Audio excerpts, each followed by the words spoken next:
Vamos recitar 3 vezes, homenagem ao mestre fundamental Buda Shakyamuni.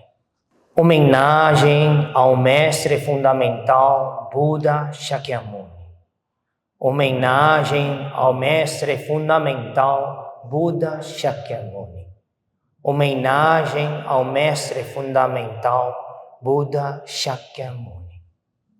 O Dharma insuperável, profundo e maravilhoso é difícil de se achar em centenas de milhões de períodos cósmicos. Agora que posso vê-lo e ouvi-lo, consigo recebê-lo e conservá-lo. Desejo compreender o verdadeiro significado do Tathagata. O Sutra do Diamante disse: Subhuti, por exemplo, se existisse uma pessoa com o corpo do tamanho do Sumério, a mais altas das montanhas, o que pensais? Tal corpo seria grande ou não? Subhuti respondeu: muito grande, Bhagavata. Por que razão? Porque quando o Buda fala de não corpo, é chamado um grande corpo. Mestre Ayin Tzu e os praticantes, bom dia a todos. Hoje continuamos com a sabedoria do Sutra do Diamante.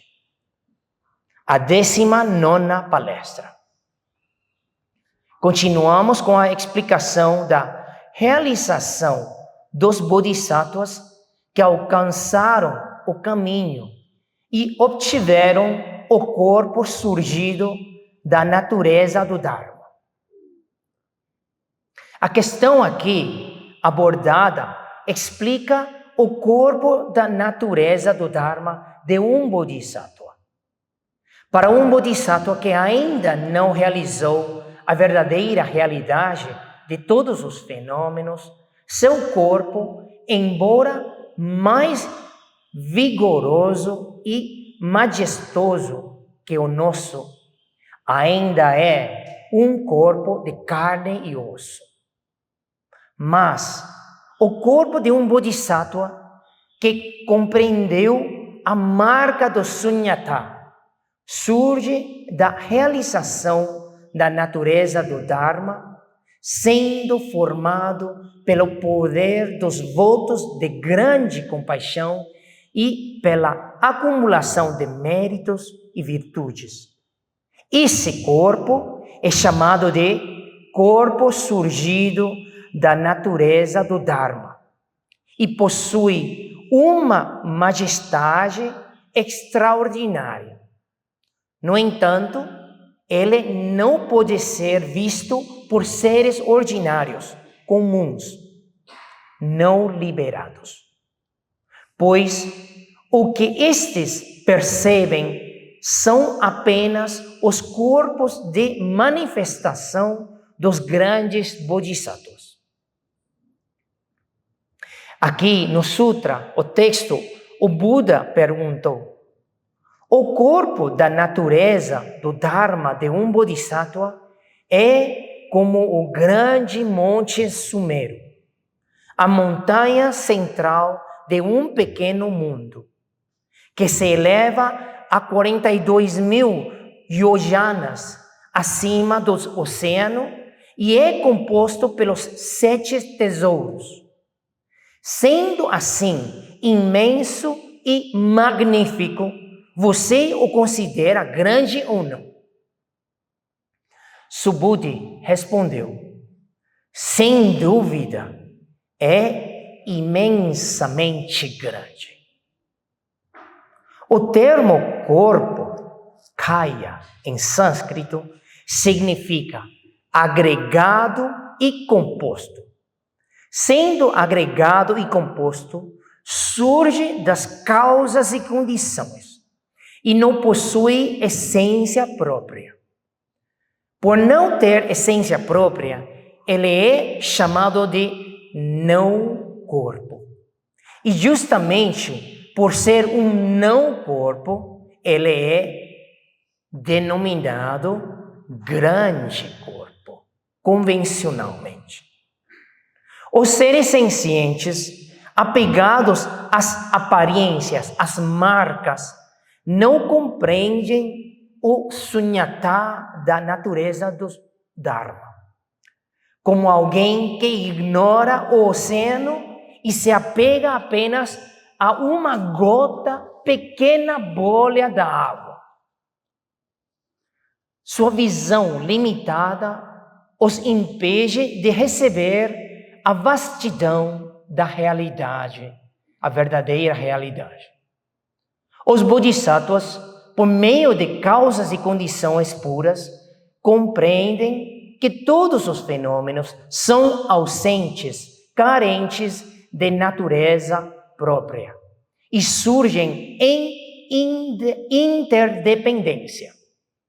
Por isso, eles são capazes de obter esse grande corpo puro. A realização da convicção do não surgimento, o adorno da terra pura de Buda, e aqui a obtenção do corpo da natureza do Dharma. Todos esses estados são fundamentados na Bodhi da iluminação da mente, que compreende que todas as marcas não são marcas. Por essa razão, essa explicação é usada aqui para demonstrar o estado nobre de Bodhi da iluminação da mente, que transcende todas as marcas. Continuamos com o Sutra. Subhuti, o que pensais? Se houvesse tantos rios grandes quanto os grãos de areia existentes no rio Ganges, os grãos de areia desses rios grandes seriam muitos ou não? Subhuti respondeu: muitíssimos, Bhagavat.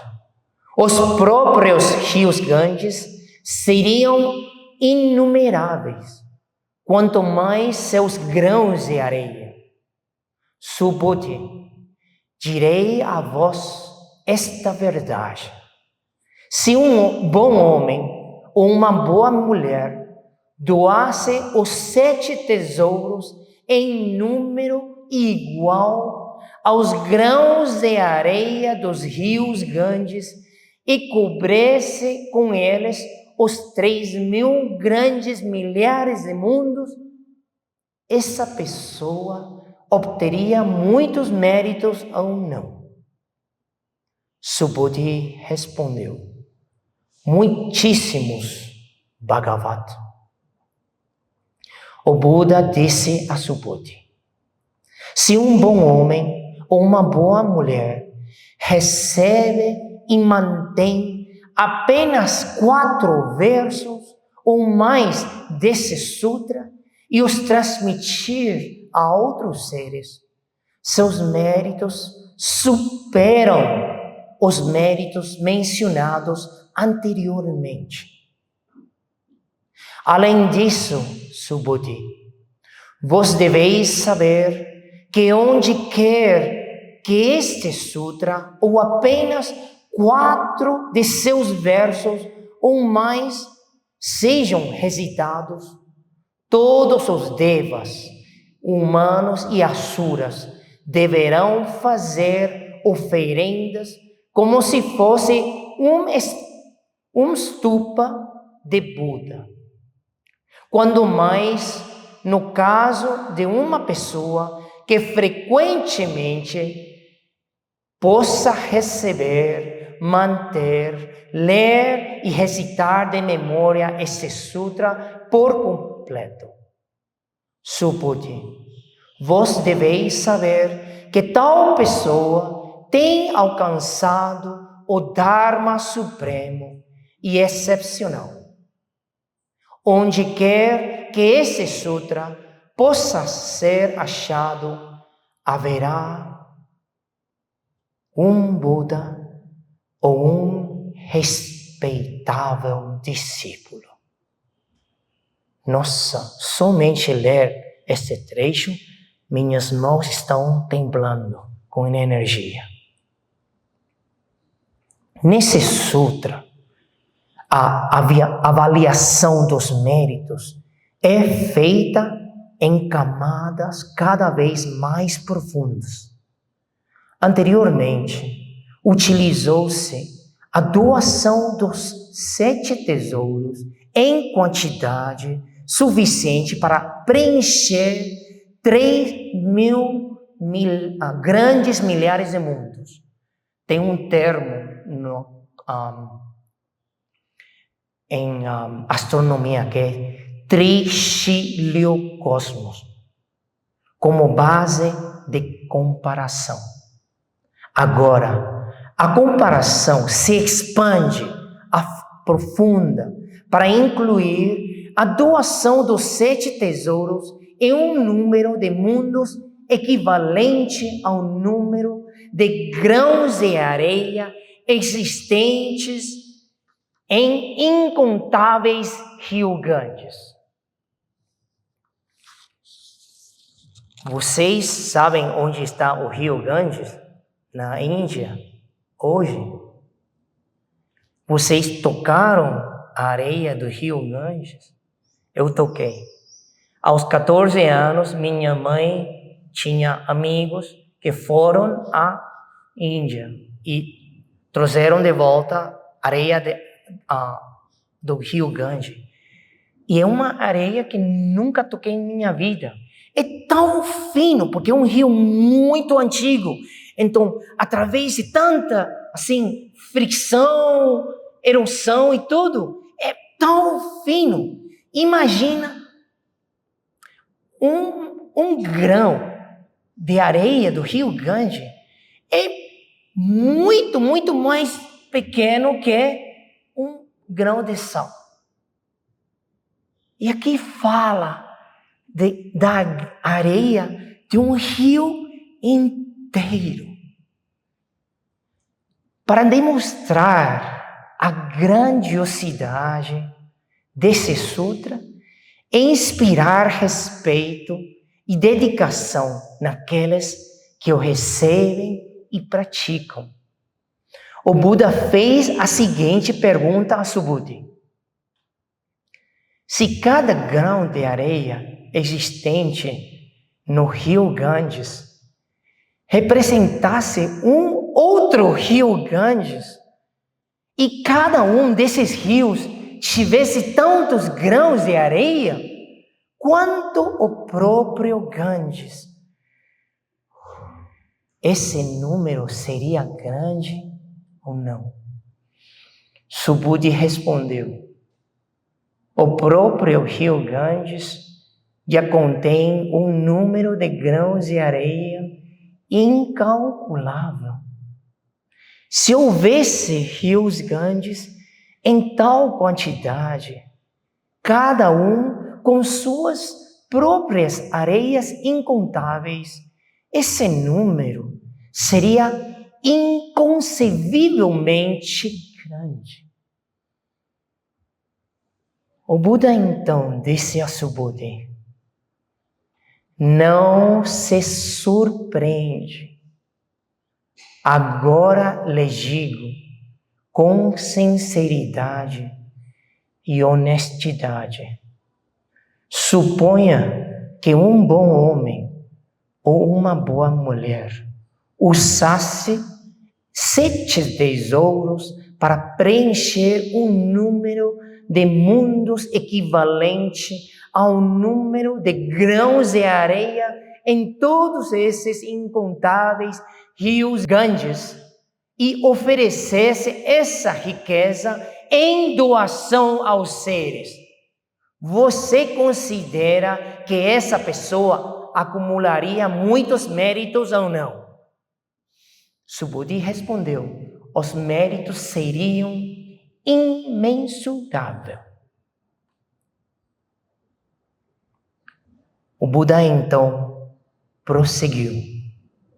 Agora, eu lhe digo que, se alguém receber e preservar este Sutra do Prajna, Sutra do Diamante, mesmo que seja apenas uma estrofe de 4 versos, ou se o recitar e ensinar a outros, os méritos dessa pessoa superarão em centenas, milhares, milhões e incontáveis vezes os méritos daquele que realizou a grande doação de 7 tesouros. Assim são os méritos extraordinários de preservar e proclamar este sutra. Se alguém recebe e mantém este sutra, ou mesmo ensina apenas uma estrofe de 4 versos, essa pessoa já acumula méritos imensuráveis. Portanto, quanto mais respeito e reverência não deveriam ser dedicados a ele? Em qualquer momento ou lugar onde alguém esteja proclamando uma estrofe de 4 versos desse sutra, este local deve ser considerado sagrado para todos os seres do mundo, sejam devas, humanos ou asuras. Asuras são seres que possuem méritos celestiais, mas ainda não têm as virtudes dos devas. Todos eles devem respeitar e honrar esse lugar. Devem se oferecer incenso, flores, lâmpadas e música em oferenda. Da mesma forma que se faz ao oferecer referência a um stupa, um templo do Buda. Se manter e ensinar uma única estrofe de 4 versos já exige tamanho respeito, quanto mais aqueles que conseguem receber, manter e recitar de memória completamente desse sutra. Devemos respeitá-los ainda mais. E parabéns a vocês. Nesse momento, aunque vocês não têm noção, os seres celestiais e muitos seres estão regozijando nessa palestra. Todos somos abençoados de ter acesso a este sutra. Alguém que poderia questionar: nossa, o Buda possui infinita compaixão e sabedoria. E é por isso que seus discípulos construem estupas, templos, para abrigar suas relíquias, como uma forma de demonstrar respeito e gratidão. Mas, por que devemos oferecer reverência e honrar os lugares onde se preserva o ensinamento do Prajna e aqueles que o estudam e recitam, da mesma forma que reverenciamos um stupa do Buda, um templo do Buda? Como? É necessário compreender que enquanto o Buda estava vivo neste mundo, 2.500 anos atrás, precisavam eles das estátuas do Buda ou não? Não. Tem o Buda. E a joia tríplice, Buda era vivo. e Dharma e Sangha. O Buda era o centro daquela época. O Buda é a fonte do Dharma, dos ensinamentos. O Dharma surge do Buda. E primeiro havia o Buda, depois o Dharma e então o Sangha, a comunidade dos monges e monjas que praticavam o Dharma e praticavam de acordo. Isso foi durante a época do Buda.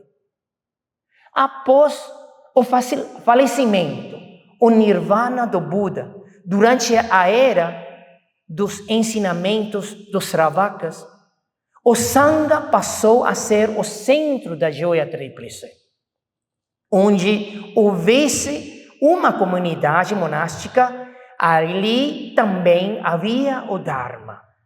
E o Dharma encarnado no Sangha garantia a continuidade da linhagem da sabedoria. Assim, onde houvesse Sangha, templos e estupas eram estabelecidos. Porém, com a ascensão do Mahayana, a joia tríplice passou a ter o Dharma correto como seu centro. Onde o Dharma, joia, está presente, isso equivale a ter o Buda e o Sangha do passado. Como o Prajna é a essência do Dharma, deve-se honrá-la e reverenciá-la da mesma forma que um stupa do Buda. O Buda então acrescentou: aqueles que preservam, estudam e recitam os ensinamentos do Prajna já acumulavam os mais elevados e raros méritos. O lugar onde este sutra do Prajna é preservado, seja na forma de um pergaminho ou não, equivale ao mundo no tempo em que o Buda estava presente, ou ao período logo após seu Nirvana, quando seus discípulos mais respeitados ainda estavam presentes. Onde há o Prajna, ali também estão plenamente presentes a joia tríplice, Buda, Dharma e Sangha. O Dharma do Buda permanece vivo no mundo. Uma realização tão rara e preciosa deve ser reverenciada e respeitada por todos os praticantes espirituais. Então, todos vocês têm um sutra na frente. E o sutra do diamante estão conosco. E acham que por tempo eterno, por eternidade, teremos sutras? Não. O Buda já prediceu. 2.500 anos atrás, ele falou: no final do período do declínio do Dharma, fim do Dharma, tudo acaba. Até a religião, os ensinamentos, tudo, a comunidade, tudo é impermanente.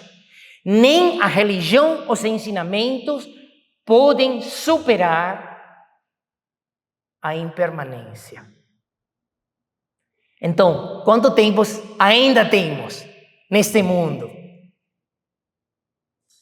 9.000 anos. Porque já entramos, já passaram 1.000 anos do período do declínio do Dharma. Somente restam 9.000. 9.000 anos depois, sabem o que vai acontecer?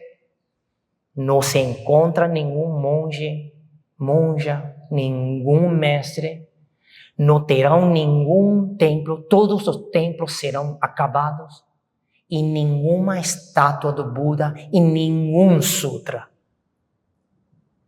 Então, nós devemos apreciar que nesse momento ainda temos acesso aos sutras e às traduções e às explicações.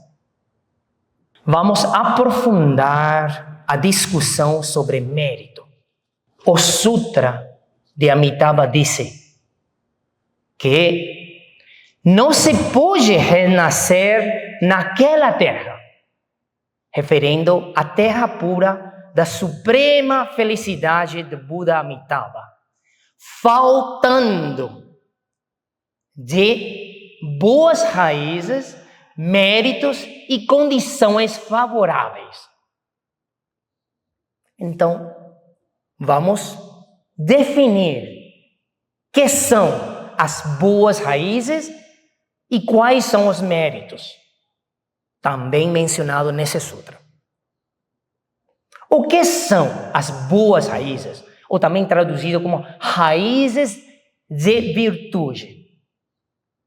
As boas raízes correspondem ao cultivo da sabedoria, prajna. Definição: não cobiçar, não sentir raiva, não ser ignorante. Esses são sinais direitos da sabedoria. Sem cobiça, sem raiva, sem ignorância, isto são as boas raízes. Então, vocês têm boas raízes ou não? Sim! Sim ou não? Sim! Um pouco. Comparado aos Budas, mas temos ou não boas raízes? Temos. E o oposto das boas raízes são o quê? As más raízes, que são cobiça, raiva e ignorância. E essas três são manifestações diretas de escuridão, da ignorância. É importante buscar boas raízes e cultivar a sabedoria ou não? É importante ou não? Sim, é muito importante. De acordo com esse sutra, ainda é mais importante que acumular méritos. Aí depois vamos definir o que são méritos. Então, eu estava um pouco comovido quando eu estava falando em chinês. Hoje de manhã, eu lembrei da história pessoal da minha mãe, Amy. E ela me contou que aos 20 anos de idade, morando em Taiwan, Xinying, 20 anos, uma menina como, aí temos meninas, 19, 20 anos de idade. Cada fim de semana, ela visitava um templo budista, na montanha. Todos os fins de semana, por 3 ou 4 anos. Ela levava 3 horas de ida para fazer essa jornada de ônibus um pouco e depois a pé e escalando a montanha para chegar ao templo. E depois de volta a casa, passa uma noite e esse dia passa recitando, conversando. Ela falava, gostava de conversar com as monjas budistas e comia comida sana, vegetariana com elas e voltava na noite do domingo ou dia seguinte, de manhã, e 3 horas. E ela falou que eu fiz porque eu queria. Eu sou buscadora do espiritual. E aí, hoje, pensando na história da minha mãe, me comoveu muito. Aí pensei, nossa, Quantas vezes eu ouvi pessoas, mestre, eu moro muito longe, muito longe, 2 horas. Qual é o contexto aqui? O Dharma, aqui, e a comida, tudo disponível. As pessoas reclamam, nossa, 1 hora da viagem, 2 horas, tenho que acordar bem cedo de manhã. Vocês sabem por que nós começamos 9h30 aqui? Eu não sabia, eu perguntei à mestra, mestra, por que começamos 9h30? Porque muitos anos de prova, ninguém chega às 9. Porque 9h30 já conseguem acordar, preparar e chegar ao templo. Ai, que sofrimento!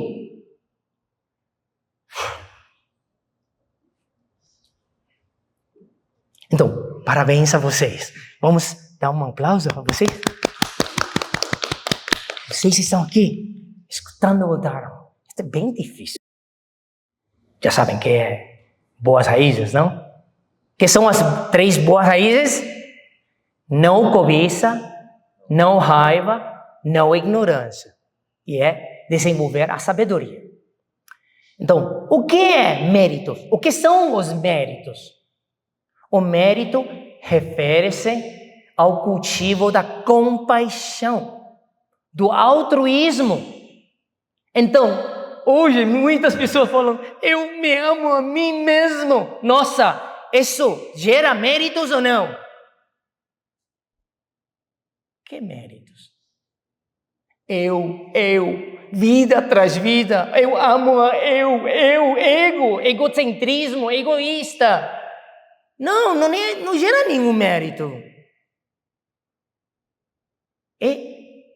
Altruísmo aos seres. Então, méritos, em sânscrito, a palavra é punya. Punya. P-U-N-Y-A. Punya. Em sânscrito. É sinônimo de boas ações. Refere-se a todas as ações virtuosas realizadas no passado e no presente, bem como aos benefícios restantes dessas ações. Também pode ser traduzido como fruto do mérito. É como um banco invisível dos méritos. E você somente tem que converter a dinheiro, recursos. Sem méritos, não vai poder. Não importa quanto trabalha, não vai conseguir mais. Não é possível. Então, a pessoa fala, eu vivo bem. Eu respiro, eu sou saudável. Eu posso caminhar, comer, digerir, ir ao banheiro. O que precisamos para poder fazer essas coisas? O que acham? Méritos. Até uma respiração do ar requer dos méritos gerados na vida passada. Porque tem pessoas que somente vivem 1 mês e morrem, 1 ano e morrem, uma vida, 90, 100 anos. Por que tem essas diferenças? Méritos.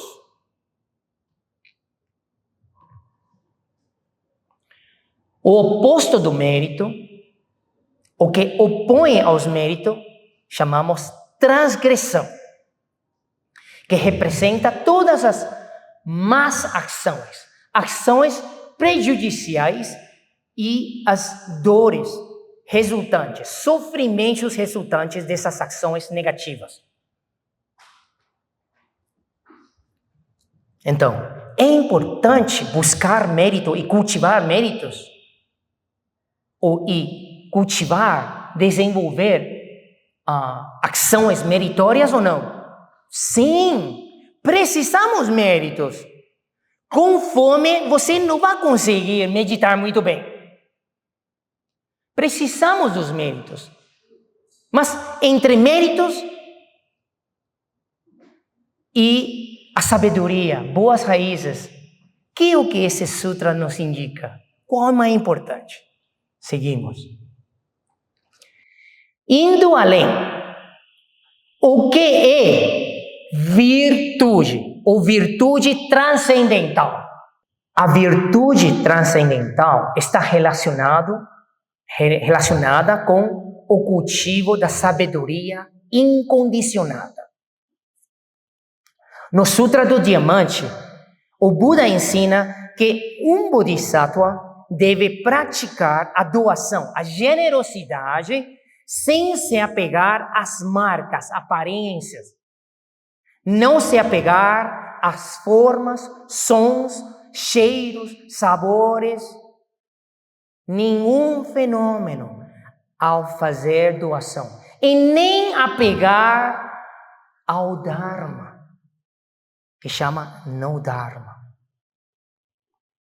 Assim, ao praticar a doação sem apego, os méritos obtidos tornam-se inconcebíveis.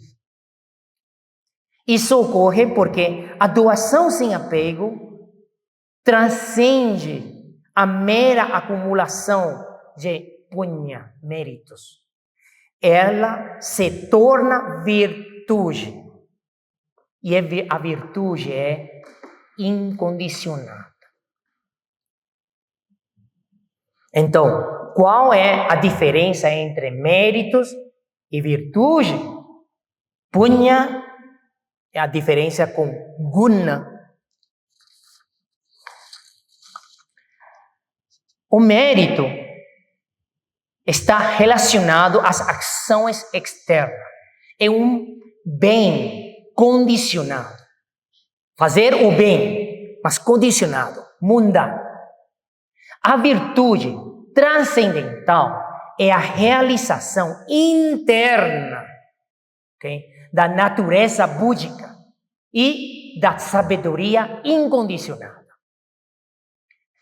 Somente cultivando ambos, méritos e virtude, pode-se transcender o oceano do nascimento e morte e finalmente alcançar a budidade. Ter méritos não significa necessariamente ter virtude. E também não significa necessariamente possuir boas raízes ou sabedoria.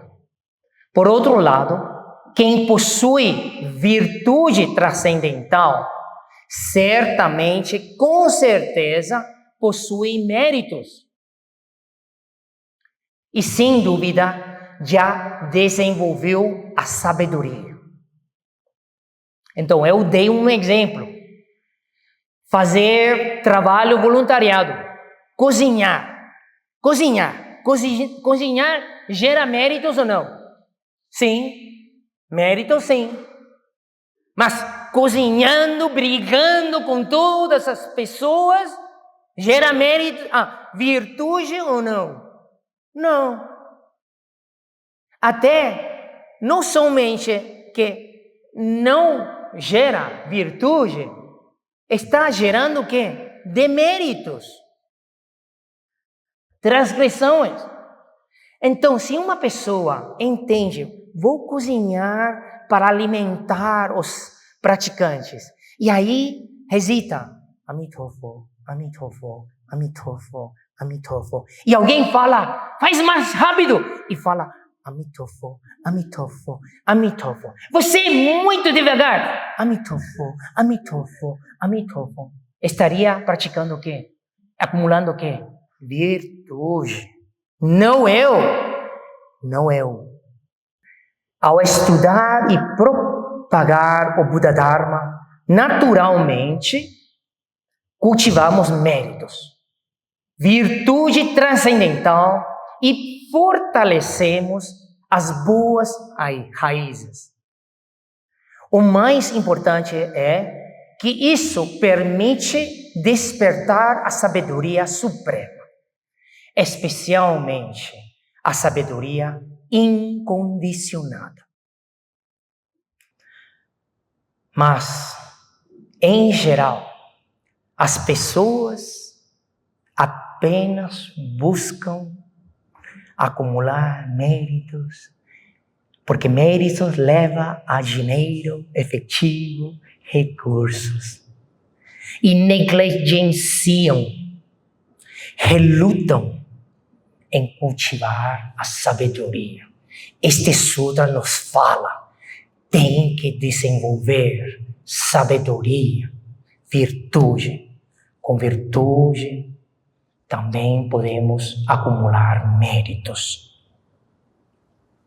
Por que nesse sutra se afirma que preservar e ensinar apenas uma estrofe de 4 versos gera mais méritos do que doar inumeráveis tesouros aos inumeráveis seres? Por quê? A conclusão é que nem mesmo a doação de incontáveis tesouros pode se comparar ao mérito gerado pela recitação de um único verso do Sutra do Diamante. Porque realmente, como nós vamos atingir a perfeita iluminação? Acumulando mérito só? Não! Temos que reduzir nossa cobiça, raiva e ignorância. E no processo, ajudar aos seres com altruísmo. Então, aqui desejo a todos bênçãos na prática do caminho do Bodhisattva, cultivando méritos e virtude, desenvolvendo a grande compaixão e sabedoria do Buda. Amém.